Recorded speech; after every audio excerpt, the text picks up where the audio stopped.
कला साहित्य संस्कृति ऐतिह्य संपन्नर गड़ कहुवा नुआपड़ा जिला खड़ियाल सहर में खड़ियाल महोत्सव 2024 आसंता 29 तारिख रु फेब्रुआरी 2 तारिख पर्यंत हेबार स्थिरीकृत होइथिबा महोत्सव कमिटीर सदस्य माने आयोजित एक सांबादिक सम्मेलन रे सविशेष सूचना दैछंती।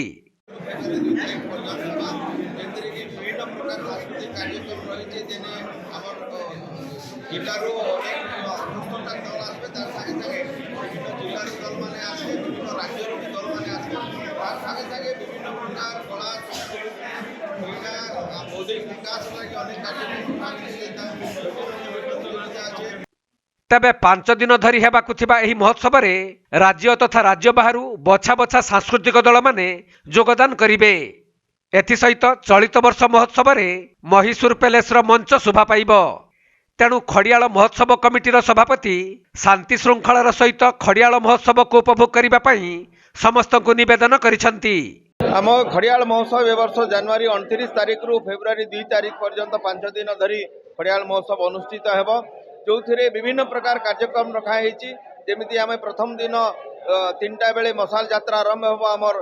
प्राक ऐतिहासिक गुंफा चित्र जोगीमठ ठारू एवं गोटे शोभा यात्रा बाहर जो सबू आंचलिक दल जी आमर गोहुरबाड़ी है आमर रामकाठी है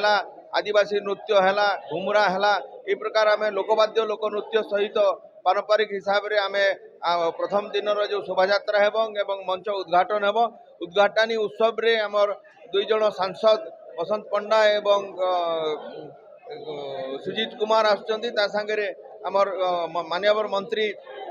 श्री राजेंद्र ढोलकी आसवा स्वीकृति देइचंती। आमे प्रथम दिन सांस्कृतिक कार्यक्रम हम, द्वितीय दिन सब आंचलिक दल जो स्कूल कॉलेज एवं छोट छोट जो ग्रुप माने ये अंचल खाली खड़ियाल बोली नुहे नुआपड़ा जिला एवं पड़ोसी जिला मानकर भी सांस्कृतिक दल जो माने कैसेट रे नृत्य करेंगे से माने दिन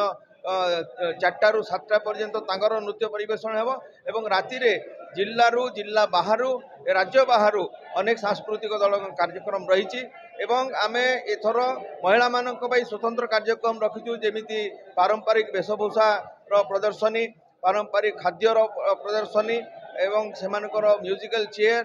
माराथन रखाई पुरुष एवं महिलांकर आमर जो काण बिंदा जे तीर बिंदा से प्रतियोगिता भी रखाई नटु प्रतियोगिता भी रखाई जमी आम आमर पुराना जिनस को आउे मन पकेबा।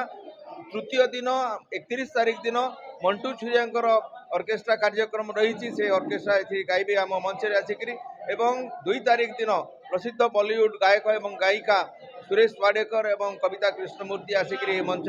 प्रदर्शनी करेंगे। आम आशा करूँ कि गत थर भाया समस्ते जमी श्रृंखलित भाव में चमत्कार भाव में जमी उदित नारायण एत खुशी हो गले खड़ियाल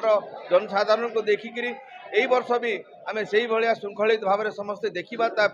पुलिस प्रशासन सहित जोगाजोग कर समस्त प्रकार सुरक्षा ट्राफिक व्यवस्था समस्त प्रकार आयोजन हो जाइए। आ वर्ष खुशी कथा आम आयोजन कमिटी रे महिला माने एकदम आगवर होकर सबू कमिटी रे महिला माने एथिरे सामिल होती। मु आशा करी एथर क्या किसी असुविधा हेबनी समस्ते श्रृंखलित भाव में ए महोत्सव को बहुत भल भाव आयोजन करिबा।